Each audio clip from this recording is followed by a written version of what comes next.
On the morning of August 15, 1975, 8-year-old Gretchen Harrington left her home to attend her summer Bible school. She was a resident of Broomall, Pennsylvania, and her church, the Trinity Chapel Christian Reformed Church, was less than half a mile away. It should have been a short, safe walk, but somewhere along the way, something terrible happened. Gretchen never made it to Bible school. Her father, a pastor at a secondary church location, soon realized that something was wrong. Hours passed, and Gretchen was still nowhere to be found.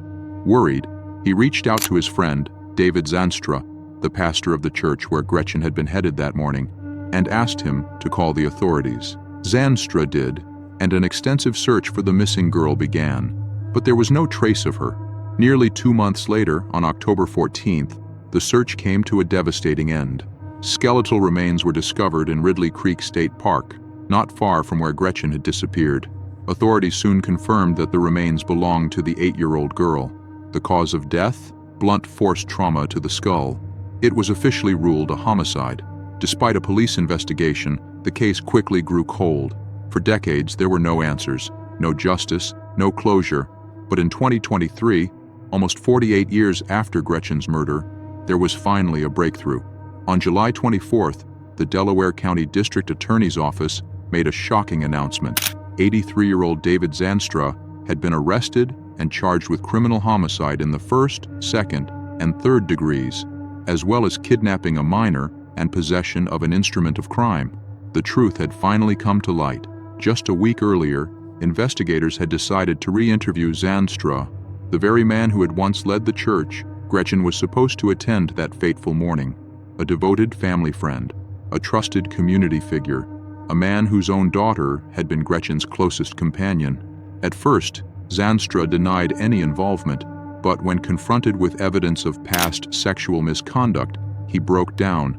He confessed. He admitted that he had seen little Gretchen walking alone on the road that morning. He claimed he had offered her a ride to church, and, trusting him as a family friend, she had accepted. But instead of taking her to Bible school, he drove her to a secluded wooded area. There, he parked the car and told her to remove her clothing. The 8-year-old refused. Angered by her defiance, Zanstra struck her with his fist, leaving her bleeding. Then, believing she was dead, he covered her body and fled the scene. District Attorney Jack Stolzheimer did not mince words. This is a man who was a remorseless child predator, someone who pretended to be a friend, a neighbor, a man of God. And he killed this poor little girl.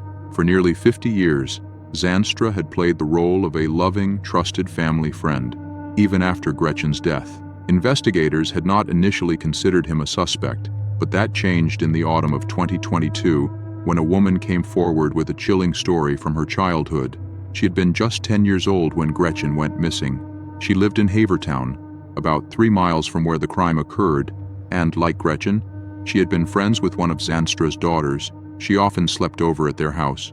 But one night, she awoke to find Zanstra molesting her. Terrified, she pretended to be asleep. He left the room, but returned the next night. When she finally worked up the courage to ask Zanstra's daughter about what had happened, the girl simply replied, "He does that sometimes."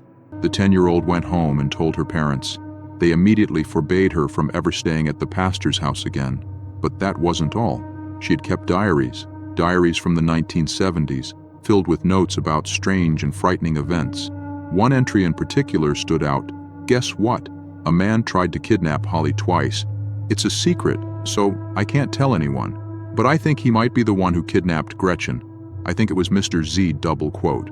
Her suspicions were terrifyingly accurate. On the day Gretchen disappeared, multiple witnesses reported seeing her speaking with a man inside a car. Some even described a vehicle that matched Zanstra's. But back then, investigators had been unable to make a solid connection between him and the crime. Now, nearly 50 years later, DNA was collected from Zanstra following his arrest. It is currently being tested to see if it matches evidence from any open or unsolved cases. Investigators fear that, due to his long-standing role as a pastor, Zanstra may have abused many more victims over the years. For the family of Gretchen Harrington, the arrest brings some long-awaited justice, but the scars of her tragic death will never fully heal. A little girl, full of life and innocence, had her future stolen by a man she trusted, a man who hid behind the guise of faith. Now, at last, he will face the consequences. 23-year-old Laura Kempton was found dead on September 28, 1981. She had last been seen in the early hours of that morning entering her home, a ground-floor apartment on Chapel Street in Portsmouth, New Hampshire. Her body was discovered by a police officer who had come to serve her a court summons related to unpaid parking tickets. But what he found was far worse. The front door showed signs of a break-in. Through the half-open door, he spotted a body. The crime was heinous. Laura had been covered by a mattress and bedding, her ankles tied with an electrical cord. She had been sexually assaulted before death. Authorities later determined that a wine bottle had likely been used to attack her, before, during, or after the assault. Laura was a student at the Portsmouth Beauty School, where she was studying to become a hairdresser. She was also an employee at the Marco Polo gift store and Karen's ice cream parlor. Hardworking and social, she was known as a free spirit with a big personality. Investigators determined that she had likely died shortly after arriving home. She had suffered blunt force trauma to the side of her head. For weeks, detectives chased down leads, trying to make sense of the murder. But weeks turned into months, months into years, and the case went cold. Then, in 2023, an announcement came. Laura's killer had been identified. Ronnie James Lee was a 21-year-old man living and working in Portsmouth at the time of the murder. Assistant Attorney General Gretchen Harrington noted that there was no evidence that the two knew each other. Lee was born in 1960 and served briefly in the military until 1981. Afterward, he began working for MBI Security at Liberty Mutual in Portsmouth. In November 1982, he was arrested for theft. At the time, he was living with his mother. Laura's murder wasn't his only crime. Lee had been convicted of a string of offenses, including 5 burglaries, 2 of which he pled guilty to, as well as sexual assault. In 1987, he was convicted in a case stemming from yet another burglary. He was sentenced to prison for 3 years. While Lee cannot be charged in Laura's case, investigators now consider the murder solved. Lee died in 2005 at the age of 45 from acute cocaine intoxication. Had he lived, he would currently be facing first-degree murder charges. Ruth Marie Terry, formerly known as the Lady of the Dunes. On July 26, 1974, the decomposing body of a woman was discovered in the dunes of Race Point, Provincetown, Massachusetts. She was found lying among the shrubbery just yards away from a road. Investigators determined that she had likely died about 2 weeks prior. Her body was positioned face down on half of a beach blanket, leading authorities to theorize that she either knew her killer or had been murdered in her sleep. There were no defensive wounds, no clear signs of a struggle. She was described as being around 5 feet 6 inches, weighing approximately 145 pounds. Her red hair was pulled back into a ponytail, and her toenails were painted pink. Beneath her head, someone had placed a blue bandana and a pair of Wrangler jeans. She had undergone expensive dental work, yet she was missing several teeth, along with her hands and 1 forearm, likely to prevent identification through fingerprints or dental records. Her cause of death? Blunt force trauma to the head. One side of her skull had been completely crushed, possibly with a military-style entrenching tool. She had been nearly decapitated. There were also indications of sexual assault, most likely post-mortem. The case quickly went cold. With no name, no clear leads, and no one coming forward to claim her, she was buried in October 1974 and given a haunting title, the Lady of the Dunes. Decades passed. In 2015, a bizarre theory surfaced. Some believed that the Lady of the Dunes had been an extra in Steven Spielberg's 1975 film Jaws. The movie had been filmed on Martha's Vineyard, just about 100 miles south of Provincetown.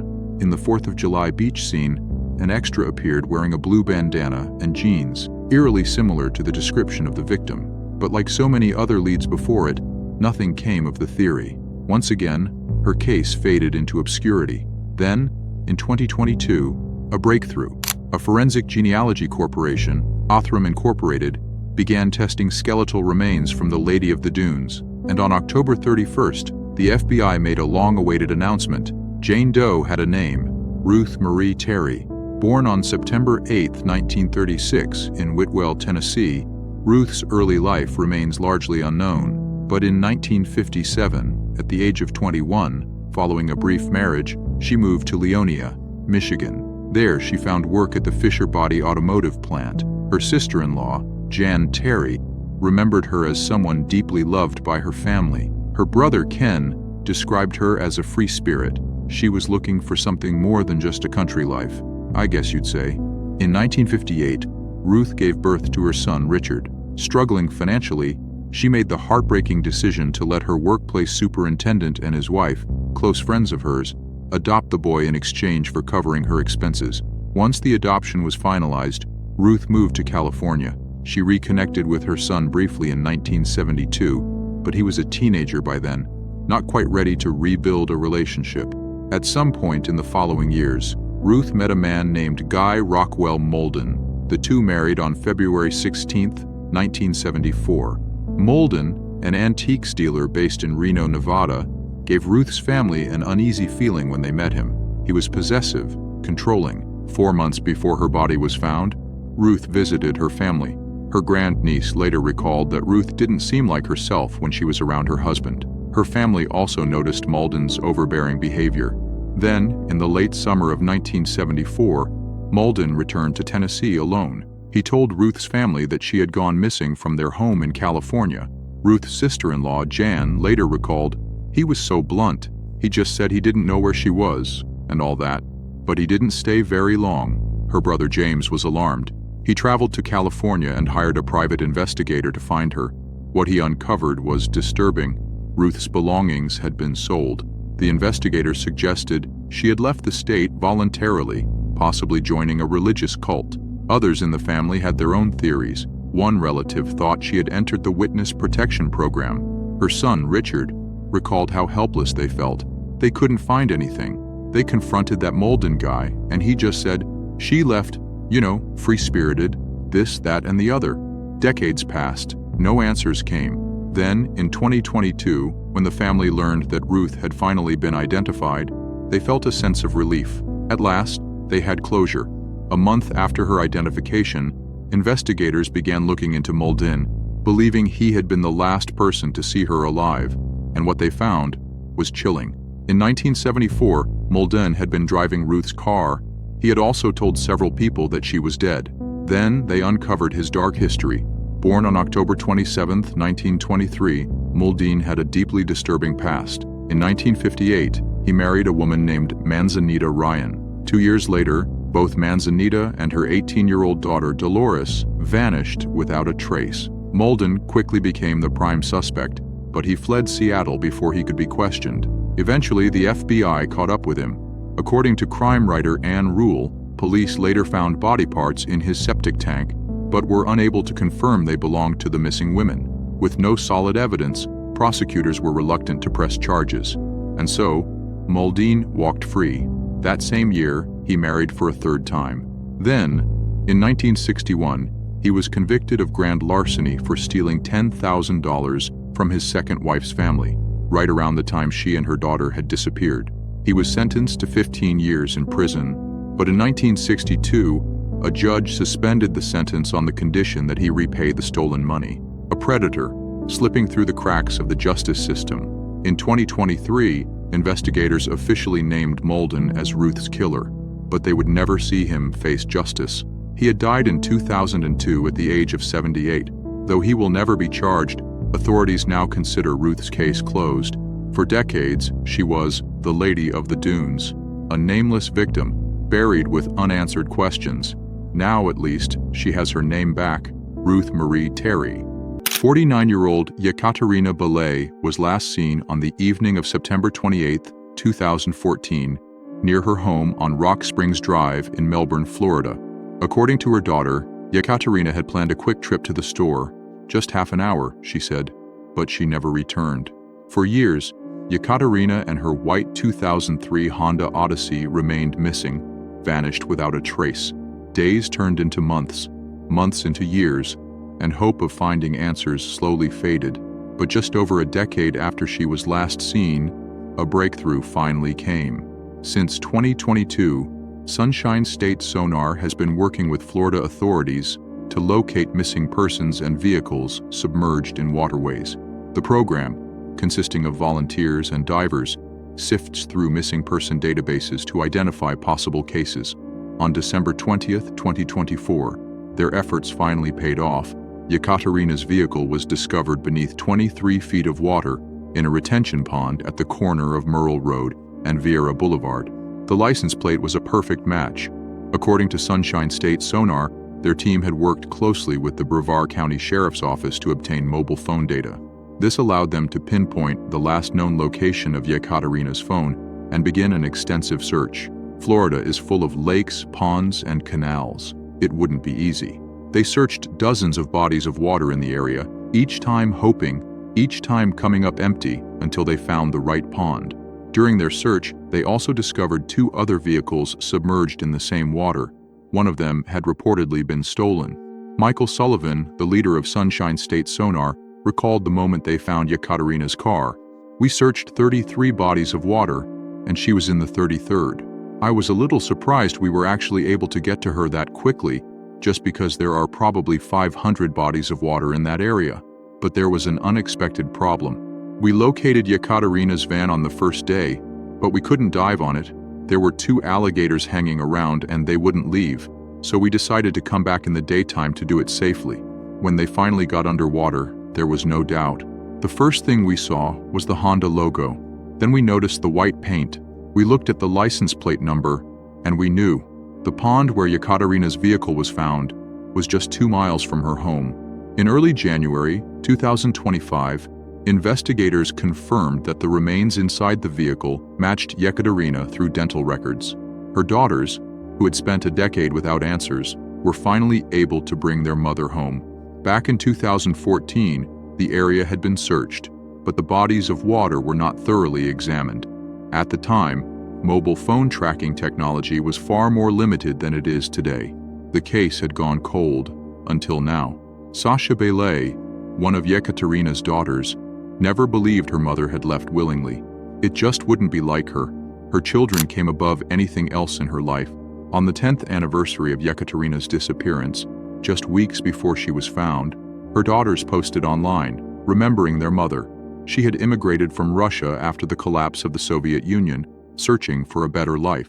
A highly educated woman, she held degrees in geology and environmental science, yet she devoted herself to her family above all else. At the time of her disappearance, Yekaterina had been struggling with mental illness. She had also spent years locked in a bitter divorce with the father of her children. Some had speculated that she left voluntarily, but her daughters never believed that.